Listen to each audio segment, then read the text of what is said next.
l'invité politique de Guillaume Durand sur Radio Classique et Paris Première. Premièrement, on attendait des femmes à tous les postes de responsabilité. Il n'y en a aucune. Est-ce que c'est une déception, une défaite, une erreur historique ? Je pense que c'est une erreur parce que, enfin, pour ce qui nous concerne, on a présenté une femme, mais évidemment, on savait qu'elle n'allait pas être élue lors de la Rodière. Après que le président Macron ait dit à Matignon, il aimerait bien une femme, c'était pas sûr, mais enfin voilà.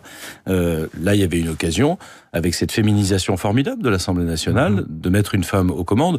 Et le prétexte de l'inexpérience me paraît assez ridicule parce que... Parce qu'il semble-t-il, ils ont donné des consignes de vote quand même assez insistantes. Évidemment. Ce qui est inquiétant d'ailleurs, c'est que dans cette grosse majorité de 308 députés, il n'est pas trouvé quelqu'un qu'il juge suffisamment à même, une femme suffisamment à même d'exercer la présidence de l'Assemblée nationale. Vous savez, la présidence de l'Assemblée nationale, elle a pour fonction essentielle... 4e poste de l'État quand même. Oui, mais elle a pour fonction essentielle de protéger l'opposition. Ça peut paraître un paradoxe, mais la majorité, elle fait ce qu'elle veut à l'Assemblée nationale. Ils sont 308, ils votent tout ce qu'ils veulent et ils peuvent totalement ignorer ce qui se passe chez les 270 autres députés. En revanche, le rôle du président de l'Assemblée nationale, ça a été celui de Bernard Accoyer, de Claude Barthelone dernièrement, c'est de garantir que cette majorité, elle écrase pas les débats. Elle n'empêche pas le débat. Et donc, je pense que... C'est pour ça qu'il y a un bureau de l'Assemblée où les présidents de groupe sont bien sûr. Et je pense qu'ils auraient pu les prises de parole. Je pense qu'ils auraient pu trouver une femme qui puisse faire ce job. Ça aurait donné un signe de modernité supplémentaire.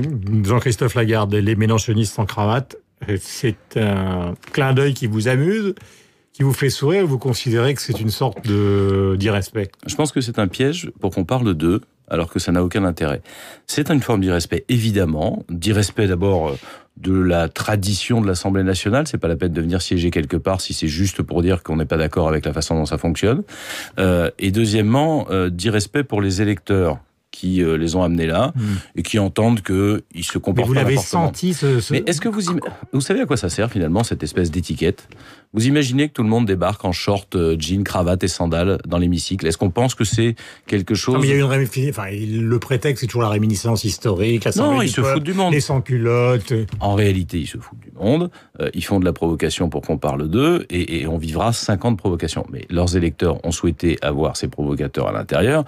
Moi, je préfère à la limite que la provocation soit dans les propositions que dans l'attitude, parce que c'est une forme d'irrespect entre les collègues, et d'une façon générale, une façon de dire que la politique, ça sert, comme le disait M. Tabar à l'instant, à faire du cinéma. Non, la politique, ça doit servir à agir. Alors, beaucoup de questions sur le fond maintenant. Premièrement, est-ce que vous allez voter la confiance ? C'est un débat qui a lieu dans le groupe que nous avons constitué, les constructifs, UDI, Républicains et Indépendants. Il y a un certain nombre de nos membres qui veulent voter la confiance et d'autres qui souhaitent s'abstenir. En réalité, c'est la même attitude. Il y a ceux qui considèrent qu'ils font confiance a priori et que si ça va pas, ils la retireront. Et d'autres qui disent la confiance, ça se construit, mais on veut pas empêcher le gouvernement de commencer à agir. C'est pas aussi ridicule que l'absence de cravate, ça, parce qu'on n'y comprend rien finalement. De quel côté êtes-vous ? Vous avez deux choix sur la confiance, vous savez, c'est pas très compliqué. Soit vous dites, je conteste a priori l'action du gouvernement et je la combats. C'est pas l'attitude que nous avons choisi d'avoir. Et vous allez entendre le discours d'Édouard Philippe. Soit on écoute le discours d'Édouard Philippe. Moi-même, je ne sais pas, et c'est après le discours que je prendrai ma décision, parce que je pense que les politiques et les postures politiques, a priori, avant même qu'on sache ce qu'il dit, ce qu'il annonce comme intention, on décide de ce qu'on va faire. C'est-à-dire, vous comprenez la logique, c'est bizarre, parce que pourquoi sortir d'un parti, je parle pas de vous, parce que vous étiez à l'UDI, pourquoi sortir pour les autres des Républicains, pour dire au fond, nous, on va en gros voter la confiance ou accompagner Emmanuel Macron, puis après se poser la question après être sorti de savoir si on va la voter vraiment. C'est un peu bizarre quand même. Monsieur Durand, tant mieux que ce soit bizarre. Parce que la politique habituelle, c'est on n'écoute pas ce qu'il a à dire, comme on a perdu les élections, on est contre lui. Nous, on refuse désormais ces postures. On va écouter ce qu'il a à dire et chacun prendra librement en conscience son choix. Ok, commence à travailler. Nous sommes prêts à apporter notre pierre à ce travail. Si vous êtes, vous, majorité, c'est-à-dire le groupe LREM, vous, gouvernement, vous, président de la République, capable d'écouter. Après tout, Emmanuel Macron a dit quoi le 7 mai au soir lorsqu'il était au Louvre ? Il a dit « Je tiendrai compte de l'avis de ceux qui n'ont pas voté pour moi au premier tour, mais qui ont voté pour moi au second tour. » Nous sommes ceux-là.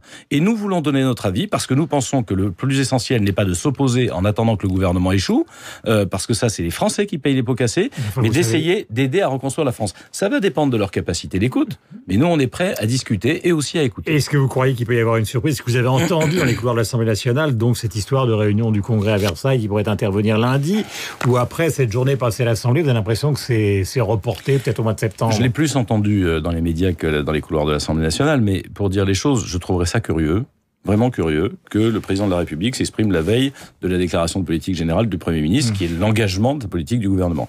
Je trouverais ça utile, en revanche, c'est une suggestion que je fais au président de la République, une fois que les Allemands auront tranché leur débat électoral en septembre, qu'ils viennent nous présenter à la fois la politique de reconstruction européenne qui nous est indispensable pour que l'Europe nous protège face aux grands ensembles mondiaux et nos intérêts économiques, nos emplois. Et évidemment, cette politique de reconstruction européenne, elle a des déclinaisons françaises. Là, le chef de l'État se ferait bien de venir... mais il n'y a pas d'informations qui vous ont été retransmises considérant que ça peut avoir lieu. J'ai pas d'informations particulières, mais si c'est en septembre, le chef de l'État fixant un cap serait utile. Si c'est en juillet, ça veut dire qu'il coupe un peu la chic du Premier ministre, ça serait pas très élégant et je pense pas qu'il soit dans cette relation-là.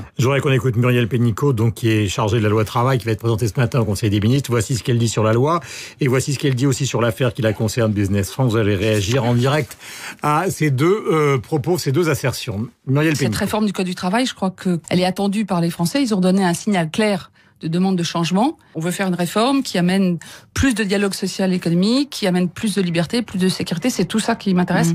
C'est comment, in fine, le but, si vous voulez, c'est pas de faire une loi pour une loi. C'est quand la loi sera dans les faits, est-ce que les salariés, est-ce que les entreprises, est-ce que les Français vont dire oui, ça a apporté un plus. Voilà, c'est ça notre but. Voilà, donc on rappelle qu'il y a déjà une volonté de manifester de la CGT qui ne sera pas rejoint par la CGT, la CFDT de Laurent Berger qui vient de le dire ce matin. Les lois d'habilitation que vous allez voter, puis après donc les ordonnances le 21 septembre. Mais en fait, il y a quand même une sorte de mystère pour l'instant sur ce qu'il y a dans cette loi, malgré les heures de conversation qui ont eu lieu et qui vont avoir lieu. Pour vous, pour essayer de simplifier, qu'est-ce qui est acceptable, qu'est-ce qui ne l'est pas ? D'abord, vous avez raison, pour l'instant, tout ça est très flou. La loi d'habilitation, c'est dire dans tel ou tel domaine on vous autorise à légiférer, mais sur quoi, en faisant quoi, etc. Et ils ont dit qu'ils engageaient des discussions avec les syndicats. Moi, je suis prêt à voter les ordonnances si c'est une façon d'accélérer, c'est-à-dire d'éviter la théâtralisation. On parlait des provocations de Mélenchon, la théâtralisation de l'Assemblée nationale pour aller vite, pour effectivement améliorer le marché de l'emploi. Mais je fais une proposition et j'y mets une condition.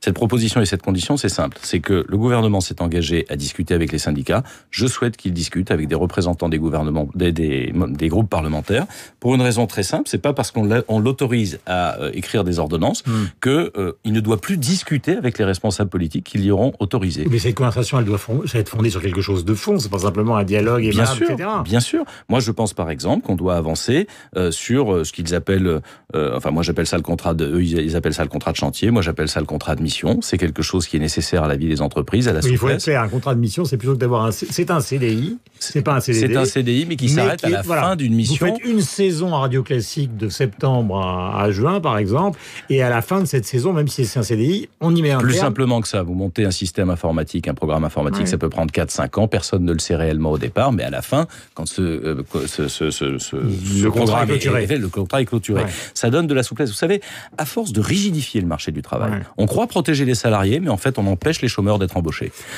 Vous trouvez ce matin, par exemple... point par point, j'invite le Premier ministre à dire je discuterai avec, comme je le fais avec les syndicats, avec les représentants des groupes parlementaires qui, en tout cas, ont envie de discuter et pas de faire du cinéma. François Homais, le président de la CFE-CGC, dit ce matin, par exemple, dans la presse, il dit en fait...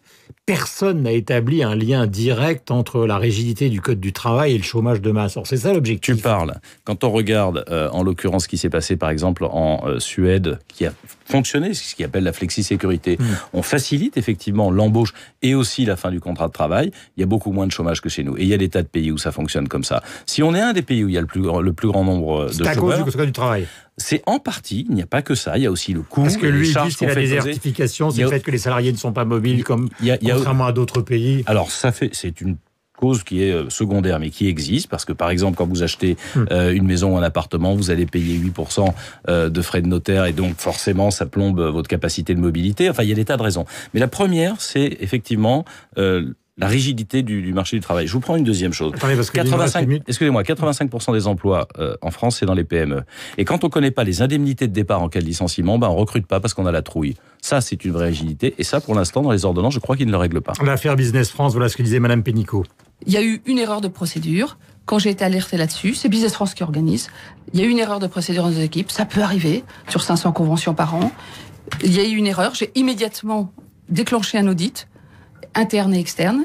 Il y a eu ensuite une inspection générale qui a confirmé que effectivement il y avait eu erreur et d'autre part que j'avais pris les bonnes mesures. Voilà, rien d'autre à dire. Vous n'avez pas tenté d'étouffer cette affaire? C'est moi qui ai alerté le conseil d'administration, c'est moi qui ai déclenché l'audit, c'est une blague. Voilà donc pour les propos de Mme Pénicaud. Et puis on trouve évidemment d'autres informations ce matin concernant Richard Ferrand et sa compagne, qui aurait été à la fois étudiante et en même temps DRH des Mutuelles de Bretagne. Est-ce que vous avez l'impression qu'il y a quand même un climat des affaires qui est en train de monter? Oui, il y a un climat assez désagréable. Est-ce que vous mettez en cause le fait que, par exemple, Ferrand ait été élu à la tête du groupe? Il y a un climat assez désagréable, mais moi j'ai toujours la même attitude, quels que soient les partis politiques et quelles que soient les affaires. Il y a des révélations qui sont faites par la presse et qui sont utiles. Il y a des enquêtes judiciaires et je me fixerai mon opinion sur les enquêtes judiciaires. Je pense que... Mais Ferrand, président de groupe, vous trouvez ça normal ou pas? C'est le choix qu'ils ont fait, je ne suis pas sûr que c'est un choix qui les protège, ou qui le protège lui. Je dis simplement que moi je ne juge pas les révélations tant que ceux qui sont payés pour ça, les policiers et les magistrats en qui je fais confiance, nous disent s'il y avait malversation ou pas. Soit il n'y a pas malversation, elle parlait d'erreur, c'est une erreur, soit il y a une malversation et elle doit être sanctionnée lourdement. Je pense qu'il faut que toute la société, les responsables politiques, les responsables médiatiques et les citoyens aient désormais cette attitude, parce que sinon on est dans la présomption de culpabilité. Or la justice... On vous a fait ce procès, quand vous avez laissé votre mairie à votre épouse, on vous l'a fait ce procès. La présomption de culpabilité, c'est quelque chose qui détruit la justice. Parce que dans ces cas-là, n'importe qui accuse n'importe qui à n'importe quel moment, et ça veut dire que la justice n'est plus utile. Moi, j'attends la justice. Alors oui, c'est pas dans le rythme médiatique, mais simplement c'est beaucoup plus démocratique et respectueux des libertés de chacun. Et il était normal d'être élu et de laisser la mairie à sa femme? Mais je n'ai pas laissé la mairie à ma femme, Monsieur Durand. D'abord, c'est le conseil municipal qui en décidera lorsque j'aurai démissionné. C'est une réunion de liste. Et la deuxième chose, c'est que ça a été validé par 75,23% des Drancéens, parce que moi, je l'ai dit avant l'élection et pas après. Vous croyez qu'avec 75%, le même score qu'on a fait aux élections municipales il y a 3 ans, on n'est pas légitime? Moi, je pense que si. La mairie de Drancy. Dernier point est important. Regardez l'opinion de ce matin. On attend demain le rapport de la Cour des comptes. Et alors donc, après la prélèvement à la source, maintenant, il semblerait que c'est les réformes de l'ISF qui soient reportées parce qu'il n'y a pas d'argent dans les caisses. Alors, il y a tout ce système d'une élection, d'une sorte de triomphe à la française, en gros souligné par la presse du monde entier, et en même temps des problèmes pratiques qui se posent partout. Bis repetita, comme à chaque fois à l'élection présidentielle, on rêve et ensuite la réalité revient. Merci beaucoup. Il est 8h29, nous étions avec Jean-Christophe Lagarde, le patron de l'UDI, donc et maintenant donc qui est parmi les constructeurs à l'Assemblée nationale avec Thierry Solaire et un certain nombre d'autres. Merci. Les constructifs. Les constructifs. On va pas bâtir l'Assemblée nationale, c'est c'est vrai. Durand. Constructifs.